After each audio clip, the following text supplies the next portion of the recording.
मेरी आवाज आ रही है? एक बार सारे बच्चे कंफर्म करिएगा। Welcome Anis, good evening, good evening, कैसे हो? तो चलिएगा, डेली रिवाइज करते रहिएगा पॉलिटी का। आज नेक्स्ट सेशन है।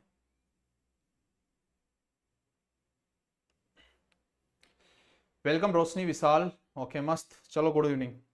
बढ़िया है। आपको एक खुशखबरी बताएं हम आपको? बता दें क्या? बता दें? खुशखबरी बताएं क्या? बताएं या ना बताएं? जल्दी बताओ। यस सर, बता दीजिएगा। हाँ, बताना यह है कि जो हमारा जो सीएससीबी का जो बैच है, उसका इतना जबरदस्त इंगेजमेंट है। अभी तक मैंने एक भी बैच का नहीं देखा। मतलब हम जब भी मोबाइल खोलते हैं तभी एप्लीकेशन डाउनलोड। मेरे को लग रहा है कल का जो लॉन्चिंग होने वाला है ना, गजब का होने वाला है शायद, क्योंकि जिस हिसाब से एंगेजमेंट देख रहे हो उस पे, वीडियोस हर चीज। क्योंकि लास्ट टाइम हमने उसमें सिलेक्शन दिलाया था बच्चों का, क्योंकि बहुत सारे बच्चे सिलेक्ट हुए थे और हमने ही पढ़ाया था उनको। तो वो बच्चे, आधे बच्चे तो हमको पहले से जानते भी थे, और शायद 100 के तकरीबन बच्चे तो मेरे व्हाट्सएप पे भी कनेक्टेड हैं। तो उन बच्चों को पता है कि हम कैसा पढ़ाते हैं, कैसा क्या है। लेकिन उसका जो इंगेजमेंट है ना, मतलब अलग ही लेवल का है। लग रहा है कि क्या पता कल मतलब अच्छी वाली लाइव में चलेगी। कल रात को 9 बजे लॉन्चिंग है। और जो भी होगा बढ़िया होगा। अब देखते हैं, प्लान तो किया है, गजब किया। और मतलब बच्चों के 15 से 20 मैसेज मेरे व्हाट्सएप में आके पड़े हैं, और एप्लीकेशन में मैसेज आके पड़े, मतलब इतना बेसब्री से इंतजार कर रहे थे। तो वही प्लानिंग हमने की प्रॉपर परफेक्टली। अब कल देखते हैं होता है क्या। ठीक है, लेकिन गजब लगा, मैंने आपको शेयर कर दिया। लेकिन गजब का एंगेजमेंट है, और गजब का उन लोगों का हम पे ट्रस्ट है। क्योंकि आप लोगों, विशाल वगैरह, आप लोगों को तो पता भी होगा। लास्ट टाइम हम उन्हीं को डील कर रहे थे, क्योंकि वहीं से हमारे को इलेक्ट्रिकल में, अगर मानो तो पहचान तो उन्हीं बच्चों से मिली थी। क्योंकि उस टाइम पे हमने बहुत बच्चों का सिलेक्शंस भी दिया था सीएससीबी के अंदर, और बच्चे भी खुश थे उस टाइम पे। मतलब हम ही ने अच्छे तरीके से डील की थी चीजें, तो खुश थे। चलो कोई ना, आगे बढ़ते हैं। आज हम थोड़ा सा आगे की ओर बढ़ते हैं, और आज हम पॉलिटी का जो सेशन है वो सिटीजनशिप पे बात करते हैं। ठीक है, देखिएगा, सिटीजनशिप, आप इंडिया के नागरिक हो, यही तो आपके पास सिटीजनशिप के बारे में बताता है। सबसे पहले मैं आपको क्लियर कर देता हूं सिटीजनशिप में आपसे। हाँ सर, मैं भी वहीं से ज्वाइन किया हूं। अच्छा, चलो ग्रेट। जो सिटीजनशिप है ना, अगर मैं इसके बारे में, इसके रिगार्डिंग अगर मैं बात करता हूं, तो देखिएगा, इससे अंदर से कोई डेप्थ में आपसे क्वेश्चन नहीं पूछा जाता, और इसके बहुत रेयर चांसेस होते हैं क्वेश्चन पूछने के। फिर भी आपको इसके बारे में मोटा मोटा आपको पता होना चाहिए कि आप इंडिया के नागरिक हो या नहीं हो। इंडिया इंडिया के नागरिक को कैसे अपनी नागरिकता देता है, ओके, और फॉरेन के नागरिक को कैसे नागरिकता देता है या नहीं देता है, तो वहां पे ये बात होती है। Good evening, good evening, good evening. ठीक है, देखिएगा, सिटीजनशिप हमारे पास, एक तो जो हमारे पास सिटीजन है, और एक अलायंस जो बाहर के आदमी है, बाहरी मतलब विदेशी, विदेशी आदमी, ओके, हमारी सिटीजनशिप चाहता है। तो हम, हमारे पास जो आर्टिकल है, आर्टिकल हमारे, आर्टिकल 5 से लेके हमारे पास 11 तक, ये हमारी सिटीजनशिप पे ही बताते हैं। और अगर सिटीजनशिप का मैं बात करूं ना मेरे भाई, इसको समझाने में ना 5 घंटे भी कम पड़ जाएंगे, 5 आवर्स भी कम पड़ जाएंगे। लेकिन आपसे कोई डेप्थ में यहां से क्वेश्चन नहीं पूछेगा। जो जो फैक्ट मैं बताऊंगा बस उतना याद रखना, उतना ही आपसे पूछता है। ठीक है, देखिएगा, सबसे पहली बात तो आपको पता होना चाहिए कि सिटीजनशिप का जो आर्टिकल है कौन कौन सा है सर, 5 से लेके 11 तक है। जो इंपॉर्टेंट जो आर्टिकल्स है उसके बारे में थोड़ा सा बता देता हूं, कि हमारे पास जो आर्टिकल 5 है वो क्या बताता है। आर्टिकल 5 बताता है कि it provide for citizenship on commencement of the constitution. किस तरीके से आप वहां पे किसी भी बच्चे को नागरिकता दे सकते हो इंडिया की, क्या क्या प्रायोरिटी है, सुनिएगा। ऑल दोज डोमिसाइल, एक तो उसका डोमिसाइल, एक बोर्न इन इंडिया, एक तो वो इंडिया में उसका जन्म हुआ हो और उसका डोमिसाइल भी इंडिया का हो, वर गिव, वर गिव सिटीजनशिप, उसे हम सिटीजनशिप दे सकते हैं। इसमें तो कोई दिक्कत नहीं, आर्टिकल 5 ने बहुत बढ़िया बात बोली है। समय समय पे इस पे सुधार आता रहा, ध्यान रखिएगा। हमेशा सिटीजनशिप के बारे में हमेशा अमेंडमेंट आते रहे, चेंज होता रहा कि अब ये करेंगे, ये करेंगे, ये करेंगे। तो ये बात समझ में आ गया कि भाई साहब आपका बोर्न इंडिया में हुआ हो तो आप इंडिया के नागरिक हो, कोई दिक्कत नहीं। Even those who were domicile, अगर आपके पास डोमिसाइल तो है but not born in India, अगर आप इंडिया में जन्म नहीं हुए, आपके पास डोमिसाइल है बट इंडिया में आपका जन्म नहीं हुआ, but either of whose parent was born in India, लेकिन आपके पेरेंट्स का जन्म इंडिया में हुआ है, वी कंसिडर सिटीजनशिप, उसे हम सिटीजनशिप कंसिडर करेंगे कि आप भारत के नागरिक बन सकते हो। बात समझ में आया कि चलो ऐसा भी तो हो सकता है ना, आपके पिताजी है ना, आपके पिताजी का भारत में जन्म हुआ, लेकिन आपके पिताजी की नौकरी कहां पे लग गई? अमेरिका में। अब अमेरिका में जैसे ही नौकरी लगी तो भाई साहब आपका जो बर्थ है वो अमेरिका में हुआ, तो अब हमारे पास यहां पे भी प्रॉब्लम होगी कि अब आपको इंडिया की सिटीजनशिप कैसे मिली? आपका तो बर्थ ही अमेरिका में हुआ है, तो आपको सिटीजन किस हिसाब से मिल सकती है, किस बिहाफ में मिल सकती है? क्योंकि आपके पेरेंट्स का जन्म यहां पे हुआ है। पेरेंट्स में भी से किसी एक का, या तो मम्मी का पापा का होगा चलेगा, ऐसा जरूरी नहीं है कि दोनों का ही हो, एक का भी होगा ना आप बर्थ इंडिया में, तो आपको सिटीजनशिप मिल जाएगी। अब ध्यान रखिएगा ये कोई डेप्थ की चीजें हैं, ये आपसे नहीं पूछ रहा, हम यूपीएससी का एग्जाम नहीं लिख रहे हैं, हम एसएससी वगैरह का एग्जाम लिख रहे हैं, तो यहाँ पे इनकी नीड नहीं होती है। फिर भी मैंने आपको बता दिया कि किस तरीके से आपकी सिटीजनशिप चलती है। ओके, अब देखिएगा हमारे पास anyone who had been ordinary resident for more than 5 year, अगर वो 5 साल से ज्यादा यहां पे रह रहा है तो was entitled to apply for citizenship. अगर इंडिया में कोई भी ऑर्डिनरी रेसिडेंट 5 साल से ज्यादा रह चुका है तो वो सिटीजनशिप मांगने की सिटीजनशिप के लिए वो अप्लाई कर सकता है कि मैं भारत का नागरिक हूं। बात समझ में आया? लेकिन इतना डेप्थ आपसे नहीं पूछने वाला, बिल्कुल सही है, ठीक है। ओ माय गॉड, बस आपको आर्टिकल पता होना चाहिए कि 5 से लेकर 11 तक सिटीजनशिप के बारे में डिस्कस करता है। एक आर्टिकल 6 क्या बोलता है? आर्टिकल 6 बोलता है कि ये मैं देखो मैं बोल रहा हूं ना, समझ में भी ना आए ना तो कोई दिक्कत नहीं, बस आर्टिकल ध्यान होना चाहिए, मैं बता देता हूं क्या क्या चीजें हैं। It provide right for citizenship of certain person who have migrate to India, okay, from Pakistan.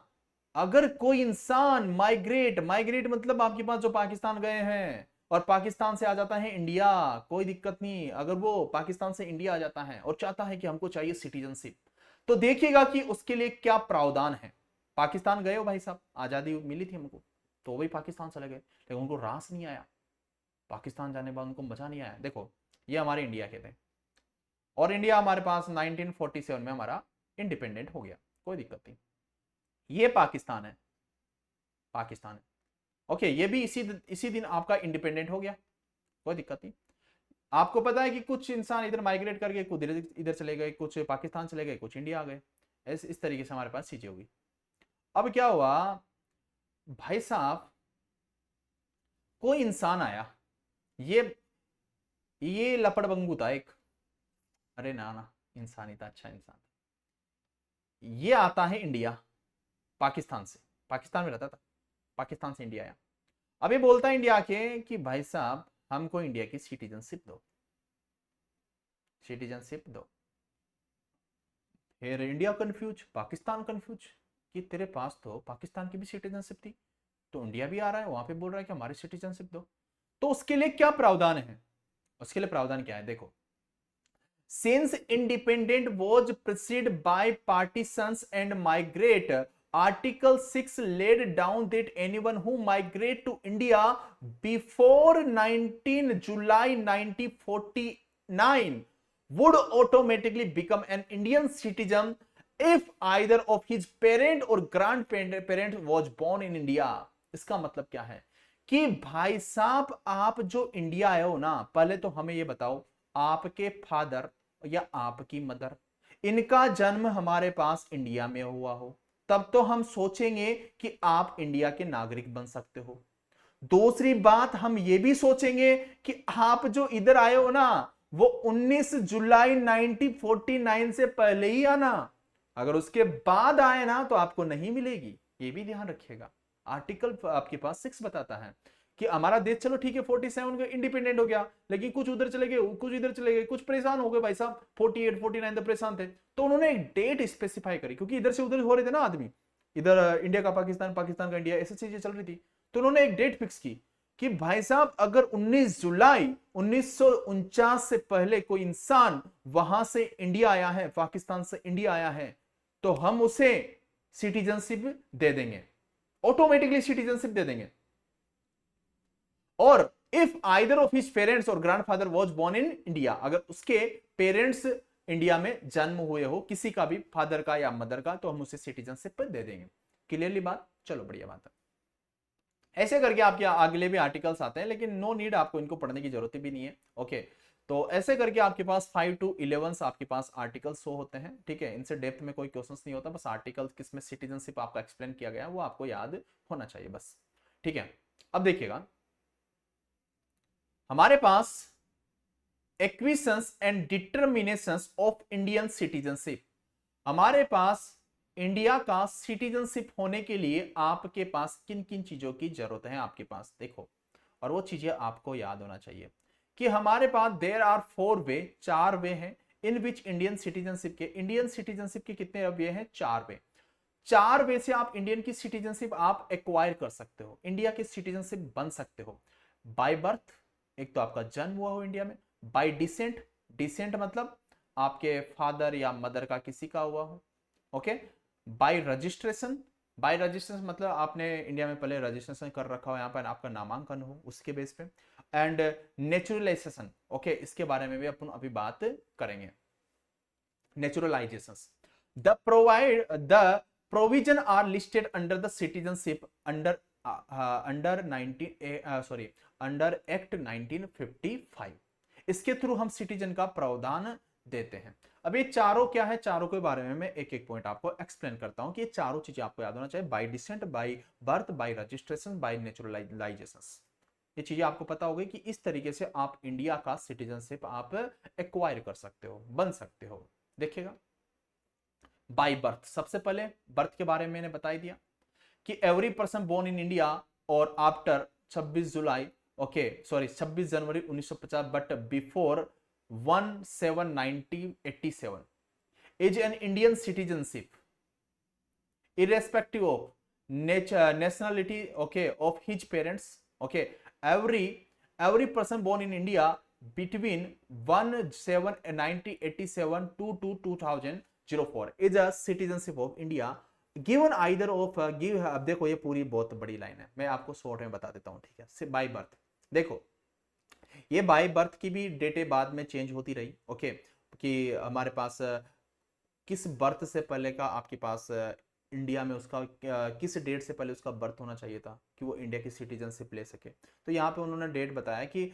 जो भी पर्सन है उसका बोर्न कहाँ से कहाँ तक हुआ हो, अगर उसका बोर्न हुआ हो 26 जनवरी 1950 से लेके और आपके पास 1/7/1987 तक is an Indian citizenship irrespective of nationality of his parents. Okay, उन्होंने ये एक प्रावधान निकाला कि भाई साहब अगर उसके पेरेंट्स भी है ना, पेरेंट्स भी अगर इंडिया में नहीं जन्मे हैं, ओके, और वो इंडिया का सिटीजनशिप बनना चाहता, पेरेंट्स इंडिया में नहीं जन्मे बट उसका जन्म इंडिया में हुआ है, बच्चे का जन्म इंडिया में हुआ है, उसके पेरेंट्स इंडिया में नहीं जन्मे हैं, लेकिन वो इंडिया की सिटीजनशिप चाहता है, तो आपके पास ये प्रावधान है कि 26 जनवरी 1950 के से 1/7/1987 तक के बीच में उसका जन्म हुआ हो, तभी उसको इंडिया की सिटीजनशिप मिल सकती है।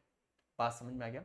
फिर अगला प्रावधान फिर आया क्योंकि उनको लग रहा कि यार कहीं बांग्लादेश से इंडिया में आदमी आ रहे हैं, कहीं पाकिस्तान से आ रहे हैं, कहीं कहां से आ रहे हैं, तो थोड़ा सा प्रॉब्लम हो रहा था। फिर उन्होंने नया प्रावधान निकाला, ये प्रावधान फिर निकाला कि आपके पास बोर्न इन इंडिया 1/7/1987 लेके आपके पास 2004 तक is a citizenship of India either of his parents in citizen of country at the time of by his birth. फिर उन्होंने बोला, पहले तो क्या बोला था 1987 तक, क्या बोला उन्होंने बोला कि भाई साहब आपके पेरेंट्स इंडिया में नहीं हुए ना, लेकिन आपका जन्म इंडिया में हुआ ना, तो भी आप इंडिया की सिटीजनशिप बन सकते हो। लेकिन उन्होंने सोचा कि यार यहाँ तो भाई साहब प्रॉब्लम हो रही है इंडिया में, तो फिर उन्होंने सोचा कि भाई साहब 1987 से लेकर 2004 के बीच में अगर आपके पेरेंट्स में से किसी एक का, या तो फादर हो या मदर हो, उनका जन्म इंडिया में हुआ है, तभी हम आपको इंडिया की सिटीजनशिप दे सकते हैं, वरना नहीं दे सकते हैं। बात समझ में आ गया। फिर उसके बाद फिर प्रावधान आया, फिर चेंजेस किया, यार लफड़ा फिर चल रहा है।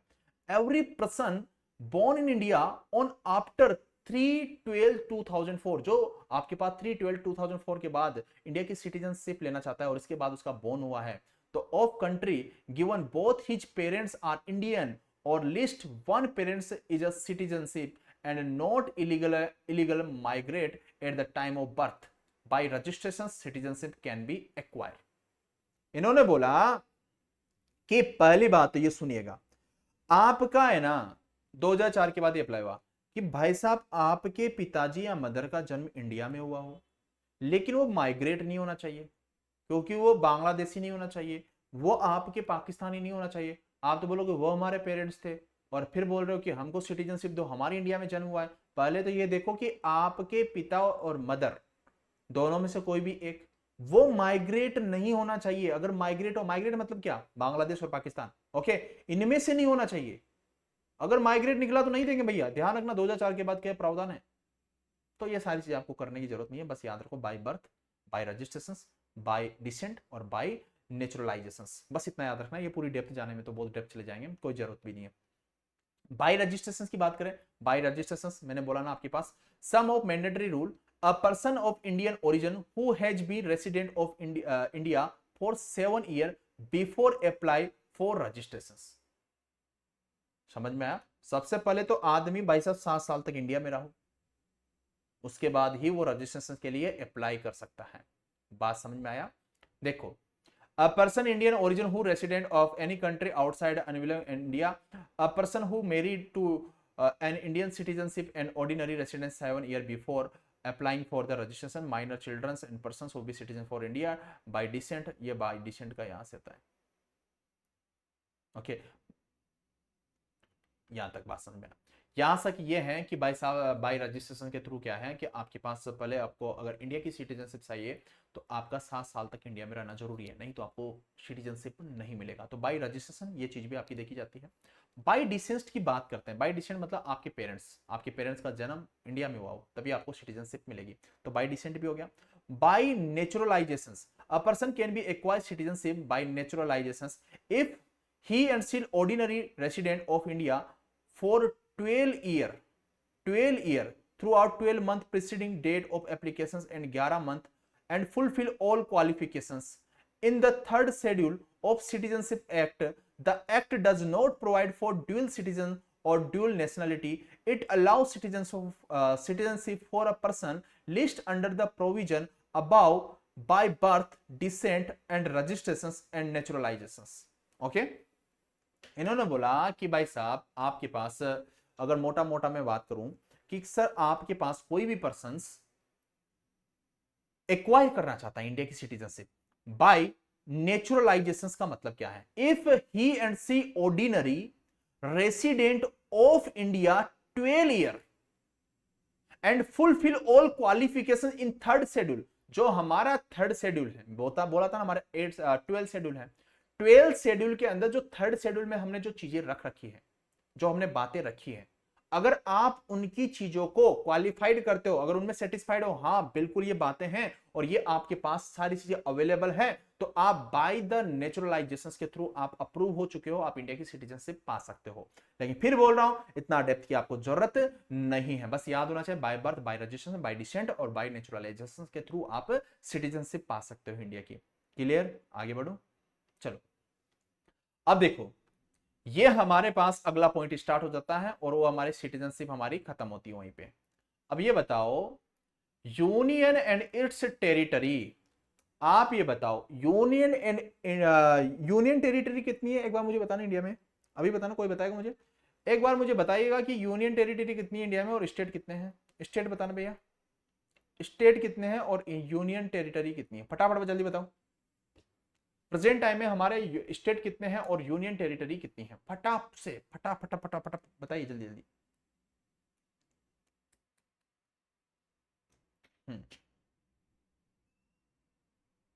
किसी को याद है यूनियन टेरिटरी?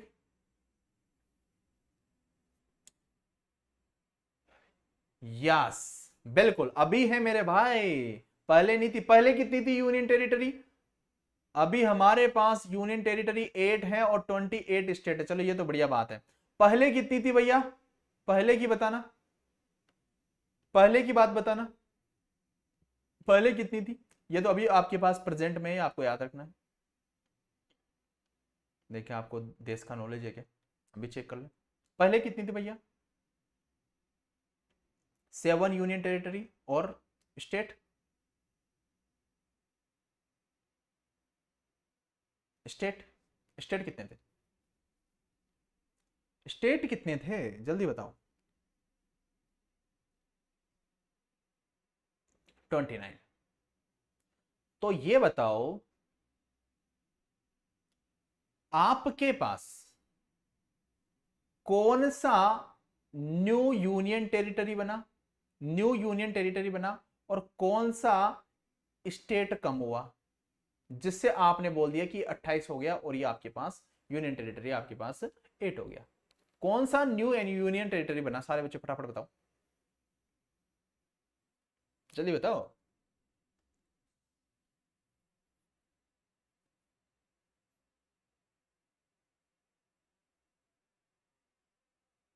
जम्मू कश्मीर कम हुआ, यस। पहले जम्मू कश्मीर हमारा स्टेट था, अब वो हमारा जम्मू कश्मीर हमारा क्या हुआ? यूनियन टेरिटरी हुआ। बढ़िया बात है, यही हुआ। तो हमारे पास यहां पे कितने हो गए बेटा? 28 स्टेट हो गए, ओके, और प्लस हमारे पास 8 यूनियन टेरिटरी हो गया। अब देखो बड़े ध्यान से सुनिएगा, आपके पास यहां पे मैंने यूनियन टेरिटरी लिख रखी है, लेकिन आपको कितनी यूनियन टेरिटरी दिखेगी सर? 1, नंबर नहीं डालता हूं, गिनो गिनो गिनो इनको, गिनना मेरे भाई। दिल्ली 1, अंडमान निकोबार 2, चंडीगढ़ 3, दादरा नगर हवेली आपके पास कितना हो गया? दादर, ओके, ये कितना हो गया? दादरा नगर हवेली कितना हो गया? 3, 4, 5, 6, 7, 8, 9, 9 आपको यहां पे यूनियन टेरिटरी दिख रही है। आपको पता है कि ये जो यूनियन, ये दादरा नागरा हवेली, ये वाली जो यूनियन टेरिटरी है, और ये आपकी दीव वाली यूनियन टेरिटरी, ये एक हो चुकी है, ये आपकी एक यूनियन टेरिटरी हो चुकी है, ये भी ध्यान रखना। समझ में आया? तो न्यू ये यूनियन टेरिटरी कौन सी बनी हमारी? आप बोलोगे सर वो जम्मू कश्मीर हमारी बनी है। बात समझ में आ गया? और हमारे पास दादरा नगर हवेली प्लस दीव, ये पहले आपकी अलग अलग हमारे पास क्या थी? सॉरी, ये अलग अलग हमारे पास क्या थी? यूनियन टेरिटरी थी। अब उसको हमने क्या कर दिया? एक यूनियन टेरिटरी हमारे पास कर दिया। ठीक है, क्लियर? बात समझ में आ गया? बात समझ में आ गया? तो हमारे पास कितनी होगी टोटल? हमारे पास 8 हो गई। अब देखिएगा सर, हमारे पास आपको बोला था सर, ये टेरिटरी के बारे में जो भी आप बात करोगे ना, ये हमारे पास आर्टिकल 1 से लेके 4 तक आप इसे बात करोगे। तो सर हमारे पास देखिएगा आर्टिकल 1 से लेके 4 तक पार्ट 1 था जो कॉन्स्टिट्यूशन का, वो डील करता है with with the union and it's territory, हमारे यूनियन और उसकी टेरिटरी के बारे में वो बात करता है। अब देखिएगा कि सर हमारे पास यहाँ पे बात करते हैं article 1 describe India, that is Bharat. India क्या है? भारत है। As the union of state and territory of the territory of the India shall be comprise. हमारे पास देखिएगा टेरिटरी ऑफ स्टेट जो कि हमारे पास कितना है? 28 स्टेट। यूनियन टेरिटरी कितना है हमारे पास? 8। Territory that made be acquire by the government of India, government of India at any time. किसी भी टेरिटरी को ओके एक्वायर कर सकता है गवर्नमेंट ऑफ इंडिया, उसके पास इतनी पावर है। बात याद रखना, किसी भी टेरिटरी को गवर्नमेंट ऑफ इंडिया कभी भी एक्वायर कर सकता है। ये आर्टिकल 1 की बात है। अगर आर्टिकल 2 की मैं बात करता हूं, तो आर्टिकल 2 में लिखा हुआ है empower the parliament to admit new state into the union of India and establish new state on such term and conditions as thinking fit. Okay, article 2 बोलता है कि हमारी जो पार्लियामेंट है ना, वो कभी भी नया स्टेट बना सकती है। बात समझ में आया? वो कभी भी नया स्टेट यहां पे बना सकती है, उसकी कंडीशंस जो भी होगी वो कंडीशन फुलफिल करके। ये आर्टिकल 2 की बात है। अगर आर्टिकल 3 की मैं बात करता हूं, तो आर्टिकल 3 बोलता है authorise the parliament to form a new state और अल्टर द एरिया बाउंड्री और name of the existing state. ये बोलता है कि पार्लियामेंट जो है ना, फॉर्म अ न्यू स्टेट और अल्टर द एरिया, उसका एरिया चेंज कर सकती है। जो नया स्टेट आपने बनाया तो आप स्टेट का एरिया चेंज कर सकते हो, बाउंड्री कम ज्यादा कर सकते हो, आपके ऊपर वो आपके पास वो पावर है, और नेम आपके हिसाब से आप उसका बदल सकते हो। ये आर्टिकल 3 ने बताया। आर्टिकल 2 ने क्या बताया? आर्टिकल 2 ने बताया आप नया स्टेट बना सकते हो। आर्टिकल 3 ने क्या बताया? आप उसकी बाउंड्री कम ज्यादा कुछ भी कर सकते हो, नाम बदल सकते हो, जज्बात बदल सकते हो, कुछ भी कर सकते हो। ये आर्टिकल 3 बोलता है। और हमारे पास आर्टिकल 1 से लेके 4 तक क्या बताया? यूनियन एंड इट्स टेरिटरी के बारे में ही डिस्कशन किया। देखो, after formation of Telangana Indian union concept 29 state and 7 union territory. Okay, 7 union territory, ये पहले की बातें हैं। ओके, ये लास्ट वाला स्टेटमेंट आपकी पहले की बातें बोलता है, पहले की बातें बोलता है। तो ये पहले की बातें हैं, पहले की, बिफोर। ओके, और ये आपकी नाउ, ये हमारी प्रेजेंट की बात है, और प्रेजेंट की आपसे पूछेगा। क्लियर? अगली बात हम करते हैं यहाँ पे, evolutions of state and union territory. देखो, समय समय पे चेंज आता रहा, क्योंकि देश हमारा जब आज़ाद हुआ तो बहुत लड़ाई झगड़े भी हुए, आप लोगों को बहुत अच्छे से पता है। ओके, मूवी देख के आए होंगे, मातुजी सलाम बॉर्डर, ऐसी सी मूवियाँ तो देख के आए होंगे आप, है ना। तो बहुत सारे समय समय बदलाव होता रहा। अब देखिएगा, हमारे पास 1956 के अंदर गवर्नमेंट इंडिया एक्ट के तहत देर वाज 14 स्टेट, कितने स्टेट थे? 14 हमारे स्टेट थे, और 6 यूनियन टेरिटरी थी, प्लस हमारे पास 6 यूटी था। देखो, जब हमारा देश आजाद हुआ उसके बाद 1956 में हमारे पास सिर्फ 14 ही स्टेट थे। आज जो आप 28 स्टेट बोलते हो ना, वो 28 नहीं थे, उस टाइम पे 14 स्टेट थे और 6 यूनियन टेरिटरी थी। और 1950 आपके पास 1953 में अगर बात करते हैं, तो आंध्रा स्टेट, जो आंध्रा का स्टेट है, was create later merging Telugu speaking area of Hyderabad with Andhra state. Andhra state, Andhra Pradesh was created in 1956। जो आंध्र प्रदेश है, जिसे आप एपी बोलते हो, ओके, एपी बोलते हो, ये 1956 के अंदर ये क्रिएट हुआ था।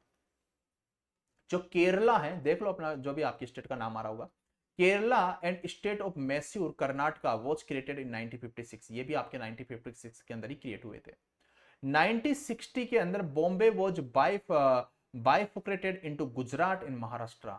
बॉम्बे को दो पार्ट में तोड़ा गया, एक तो आपके पास गुजरात, एक महाराष्ट्र के अंदर। ठीक है, जिसे आप देखते होंगे, पहले गुजरात ही भैया महाराष्ट्र के अंदर ही आता था, अभी तभी तो आपके पास गुजरात और महाराष्ट्र का बॉर्डर सटीक है। 1963 Nagaland was created and separated state. Okay, आपके पास 1963 के अंदर नागालैंड का जन्म हुआ, नागालैंड का 1963 के अंदर जन्म हुआ। अगर 1966 की बात करता हूं, तो उस टाइम पे हरियाणा, हरियाणा का कोई बच्चा है? ओके, हरियाणा वॉज क्रिएटेड, क्या बात है सर, हरियाणा का जन्म भी हो चुका है।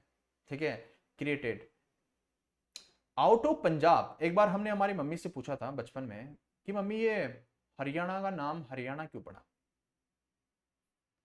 तो देखो, अब देखो यार, मम्मियों को क्या नॉलेज होता है ना, बता देती है बेचारे। मेरी मम्मी तो पढ़ी लिखी है ना।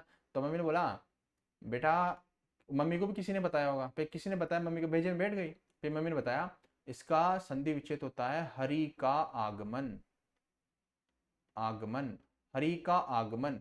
और हरि का आगमन, हरि का मतलब क्या है? कृष्ण, है ना, मतलब कृष्ण भगवान हरियाणा में आए थे, इसलिए इसका नाम हरियाणा पड़ा। हो भी सकता है कहीं ना कहीं ये बात सच भी हो सकती है, क्योंकि कुरुक्षेत्र हरियाणा में आता है और वहीं पे महाभारत का युद्ध लड़ा गया था।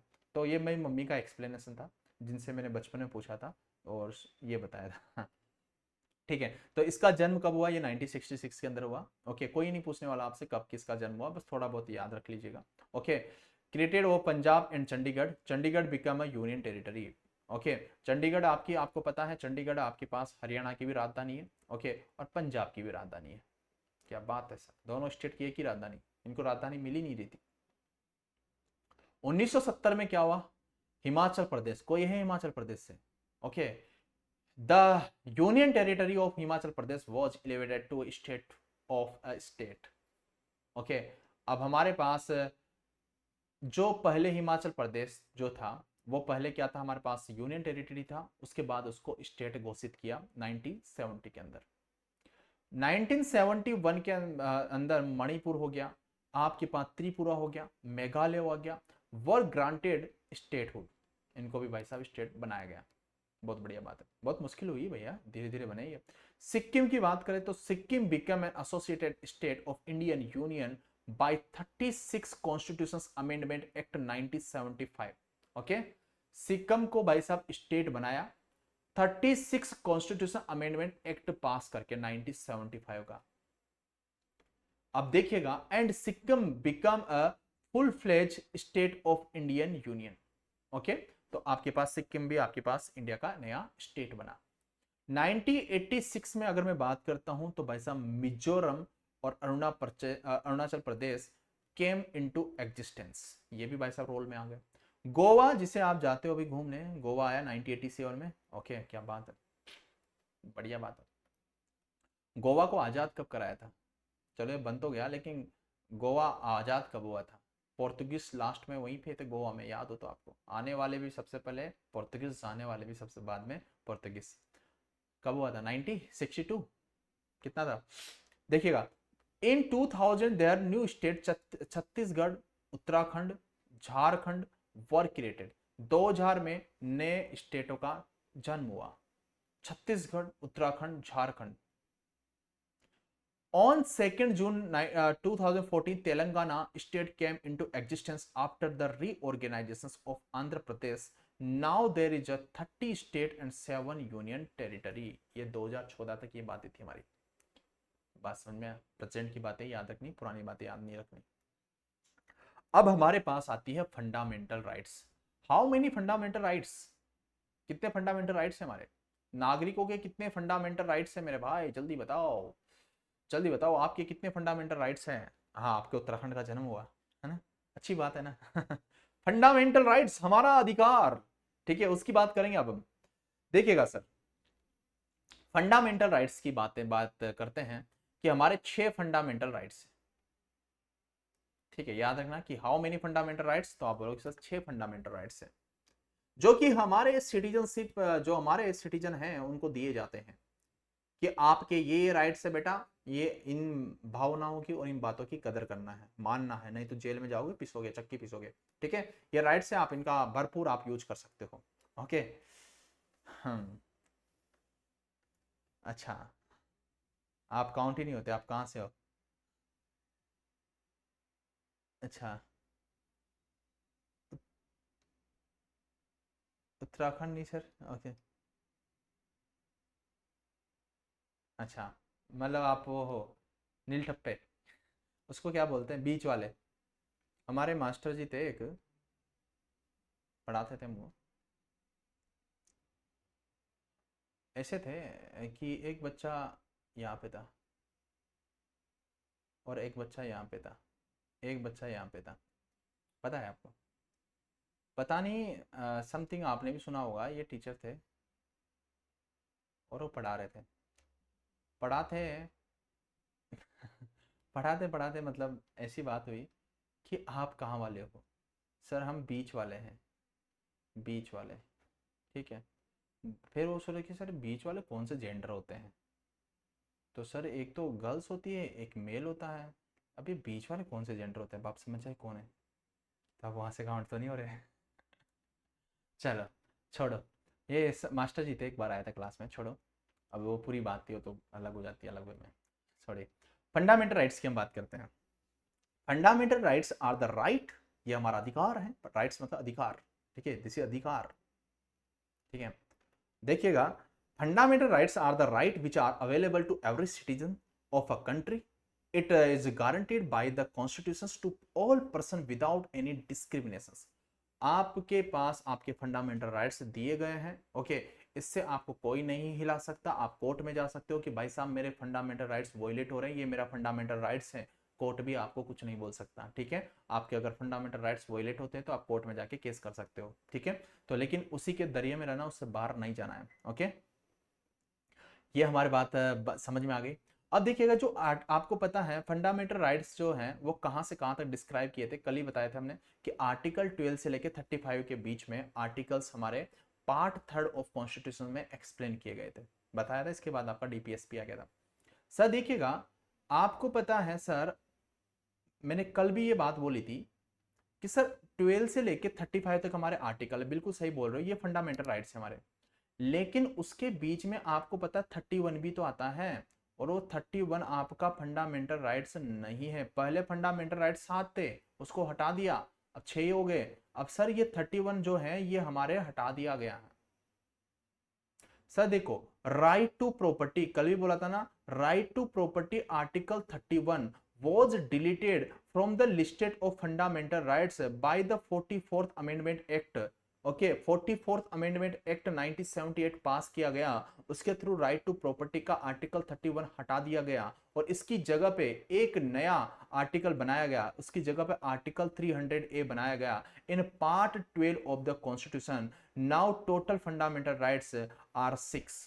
बात समझ में आ गया? अभी हमारे फंडामेंटल राइट्स कितने हैं? 6। आपको भी ये याद रखना है, बस याद रखना राइट टू प्रॉपर्टी का आर्टिकल 31 था, जिसको रिप्लेस करके, जिसमें अमेंडमेंट, कौन सा अमेंडमेंट एक्ट पास किया गया था? 44th amendment act 1978। नाम, डेट याद रखना, अमेंडमेंट का नाम याद रखना। वो पास करके हमने एक नया आर्टिकल बनाया था जिसका नाम था 300A। वो पास करने के बाद उसको हटा के हमने एक नया आर्टिकल्स बनाया था। इसीलिए अभी जो हम बोलते हैं कि हमारे आर्टिकल्स कितने हैं, तो आप बोलोगे सर 6 आर्टिकल्स हैं। ध्यान रहेगा? चलो अब देखिएगा, हमारे पास जो हमने बोला कि आपके पास 12 से लेके सर 35 तक हमारे फंडामेंटल राइट्स है। इतनी बात आप समझते हो? ये आपके जो 6 फंडामेंटल राइट्स है ये दे रखे हैं। Right to equality, right to equality आपका 14 से लेके 18 तक है। राइट टू इक्वलिटी का मतलब क्या है? इसका मतलब है कि आप अगर इंडिया में रह रहे हो, तो भारत देश है, यहां पे आप किसी को नीचा नहीं गिरा सकते हो, आप जात पात नहीं कर सकते हो। अगर कोई बोलता है कि ना भाई साहब इसको तो हम नीचे बिठाएंगे, ये छोटी कास्ट का, ये बड़े कास्ट का है, आप कोर्ट में केस कर सकते हो कि सर ये छुआछूत का केस लगा रहा है कि ये हमारे साथ नहीं बैठ सकता है, ये भाई साहब इसको तो हम साथ ही नहीं बिठाएंगे। हमारे पास सभी को राइट टू इक्वलिटी का फ्रीडम है, ये हमारा फंडामेंटल राइट से। अगर आपको कोई बोल देता है ना, कोई अगर आपसे बोल देता है कि जैसे आप बोलते हैं ना कि किसी छोटी कास्ट को आप नाम बिगाड़ के बोल देते हो, अरे भाई तो उस कास्ट का है, नहीं बोल सकते हो, कानूनी अपराध है, वो कोर्ट में जा सकता है और आपको जेल हो सकती है। अगर किसी को आपने उल्टा बोल दिया और उसको बुरा लग गया कि नहीं यार इसने मेरी कास्ट के बारे में ऐसे बोला है, तो मतलब वहां पे क्या होगी? यहाँ पे राइट टू इक्वलिटी कहां हुई? तो इक्वलिटी का अधिकार है, कोई छोटा कोई बड़ा नहीं है, सब बराबर है। कोई जात पात नहीं कर सकता कि भाई ये उस कास्ट का, ये उस कास्ट का है। तो राइट टू इक्वलिटी का हमारे पास एक फंडामेंटल राइट्स है, जो कि 14 से लेके 18 तक आपका एक्सप्लेन किया जाता है। राइट टू इक्वलिटी समझ में आ गया?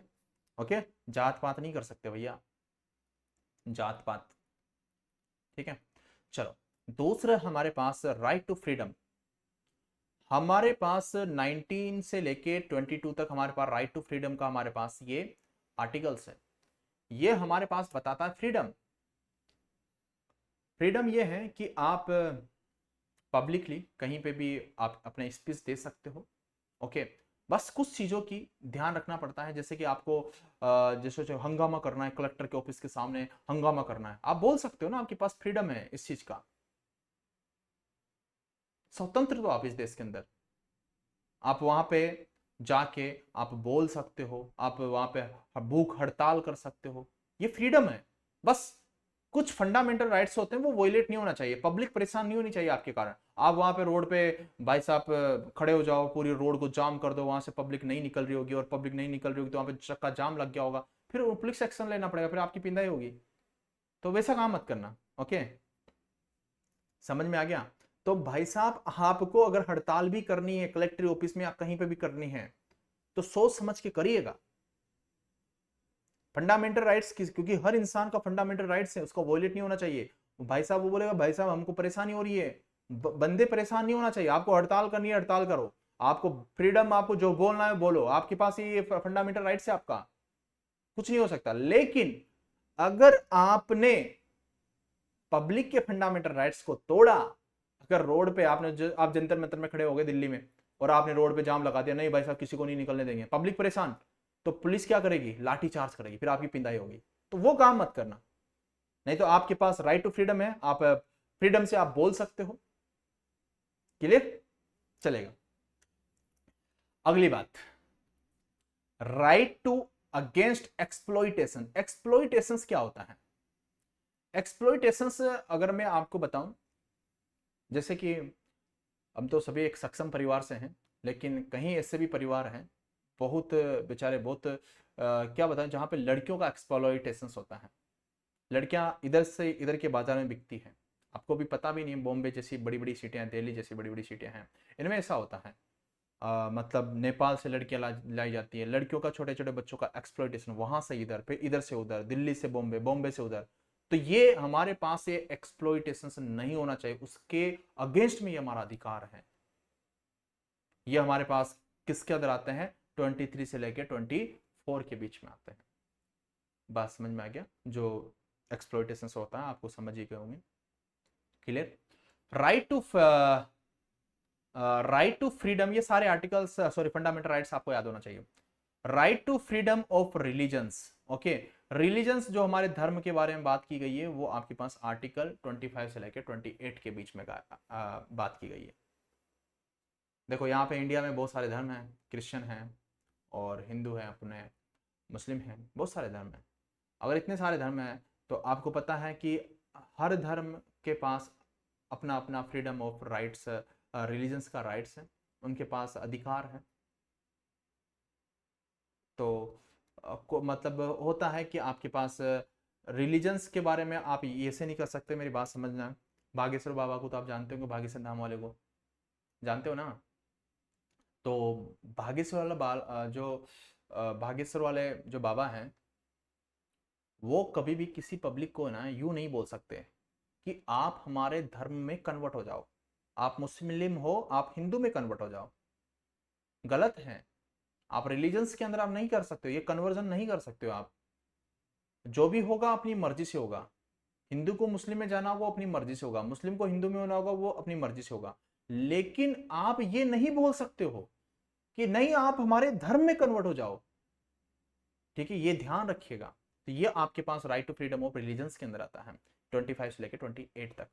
ठीक है, इस पे केस हो सकता है अगर ये वॉयलेट होता है तो।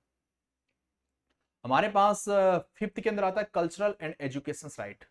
ओके, कि हमारे पास ये 29 से लेके 30 तक आता है। अब देखो सरकार ने, गवर्नमेंट ने 1 से लेके 14 ईयर के जो बच्चे होते हैं ना, ओके, 1 से लेके 14 ईयर तक जो बच्चे होते हैं, ईयर के जो बच्चे होते हैं, इनके लिए एजुकेशन क्या रखी उन्होंने? Free. Education free, education free का प्रावधान है। जो 14 साल तक के जो बच्चे होते हैं ना, जो 10th क्लास तक पढ़ते हैं, 10th 12th तक, ओके, वहां तक आपकी एजुकेशन फ्री है। लेकिन गवर्नमेंट से उस टाइम पे ये जब फंडामेंटल राइट्स बनाए गए थे, तो मतलब बहुत सारे डिस्कशन चला क्यों ना कॉलेज तक फ्री कर दिया जाए। तो उन्होंने बोला कि यार फिर देश के इतना बड़ा नहीं है, इतना सक्षम नहीं है कि हम कॉलेज तक फ्री कर सके। लेकिन उस टाइम पे बोला गया था कि अगर देश के पास पैसा हुआ, अगर अच्छा डेवलप है, अगर अच्छा कर रहा है, तो आगे कॉलेज के बारे में सोचेंगे। लेकिन एक था कि भाई साहब ये हमारे पास 1 से 14 ईयर का हमारे पास एजुकेशन फ्री है, और ये हमारा फंडामेंटल राइट्स है, बच्चों को शिक्षा देना जरूरी है। अगर कोई नहीं दे रहा तो फिर तो भाई साहब बड़ी दुविधा में, जेल हो सकती है। किसी के माँ बाप अपने बच्चों को पढ़ने के बजाय अगर किसी थड़ी पे काम करने के लिए भेजते हैं और उसकी एज 1 to 14 ईयर है, तो उसके माँ बाप को जेल हो सकती है कि आपका बच्चा इतना छोटा है, आपने किसने अधिकार दिया कि आप अपने बच्चों को इस थड़ी भेजिए, उसका पढ़ने का टाइम है। तो आपके पास right, cultural and education right के अंदर आता है। बात समझ में आ गया? क्लियरली बात समझ में आ गया कि आपके पास एजुकेशन, बच्चे को पढ़ाना जरूरी है, और एजुकेशन फ्री है 1 to 14 ईयर का। आपके पेरेंट्स उन्हें कहीं पे भी काम नहीं करवा सकते किसी थड़ी वड़ी पे, नहीं तो आपको जेल हो सकती है। फिर कहीं बोलेंगे नहीं सर, कहीं देखे होंगे आपने, किसी के पेरेंट्स की चाय की दुकान है, लेकिन उसका बच्चा भी वहीं पे काम करता रहता है, उसमें फंडामेंटल राइट्स वोलेट नहीं हो रहे, वो बच्चा स्कूल भी जा रहा है, लेकिन वो पेरेंट्स की दुकान पे है, वो पेरेंट्स के साथ है, ऐसा नहीं कि किसी दूसरे की दुकान पे। तो वहां पे फंडामेंटल राइट्स आपके वॉयलेट नहीं होते। जब दूसरे की दुकान पे आप भेजते हो तो वो फंडामेंटल राइट्स वॉयलेट होते हैं। क्लियर? खुद की भी तो चलो ठीक है यार, स्कूल से आया थोड़ी देर बैठ गया, तो वो हो सकता है, वहां पे फंडामेंटल राइट्स आपके वॉयलेट नहीं है। ठीक है, हमारे पास अगला है right of constitution remedy heart and soul and constitution as per article 32। Okay, जो भी कॉन्स्टिट्यूशन में हमारी रेमेडीज थी, जो भी हमारे को आघात पहुंचाती है, हमारे this is heart and soul of the constitution as per the Bhimrao Ambedkar, जो भी हमारे पास कॉन्स्टिट्यूशन की कमियां थी कुछ ना कुछ, वो आर्टिकल 32 के अंदर लिखी गई। अब आर्टिकल 32 के बाद आपके पास डीपीएसपी स्टार्ट हो जाता है कि यहाँ से मतलब आप डीपीएसपी में जाके वेलफेयर ऑफ इंडिया बना सकते हो या वेलफेयर आप स्टेट बना सकते हो। तो इसके अंदर मतलब उसकी जो भी कमियां थी हमारे कॉन्स्टिट्यूशन की वो आर्टिकल 6 के अंदर, सॉरी आर्टिकल 32 के अंदर एक्सप्लेन की गई है। ठीक है, ये हमारे पास होता है। तो इसी के साथ हमारी ये फंडामेंटल राइट्स वाली चीज़ें खत्म होती हैं। अब हमारा जो अगला सेशन होगा वो फंडामेंटल ड्यूटीज, डीपीएसपी, इनके बारे में बात होगी। तो यहाँ तक सब कुछ क्लियर ना? सब कुछ क्लियर ना? एक बार मुझे सारे बच्चे बता दो, यहाँ तक सब कुछ बढ़िया तरीके से समझ में आ गया आपको? मैं इनको रफ कर दूँ? ठीक है, फिर पीडीएफ आपको अच्छी मिल जाएगी। क्या बोलते हो? ठीक है, बार बार पढ़ते रहना बेटा, एक बार में तो याद नहीं होगा। ये याद रखने की जरूरत नहीं है, ये जो भाई ये कब बना, ये कब बना, कोई नहीं पूछ रहा आपसे। क्वेश्चंस कराऊंगा मैं, चिंता मत करो, थोड़ा सा सिलेबस हो जाए टाइम पे। ठीक है, चलो ठीक है।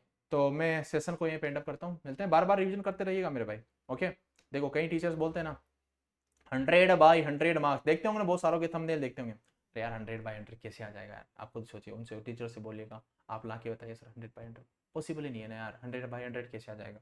लेकिन हम तो 100/100 की तो नहीं बोलेंगे भाई साहब, कोशिश करना कि ठीक ठाक मार्क्स हो जाए, है ना? ऐसा नहीं है कि भाई इसमें गोला गोल है, ठीक ठाक मार्क्स हो जाए बस, उतना सा ही ध्यान रखना है। ओके, 100/100 का हमारे से कोई वादा नहीं है, चलेगा। और यार कल मेरी लॉन्चिंग है यूट्यूब पे, पॉसिबल हुआ तो मैं डेफिनेटली क्लास लूंगा, अगर नहीं हुआ तो फिर देखता हूँ। ठीक है, चलेगा। Thank you, take care, love you and good bye.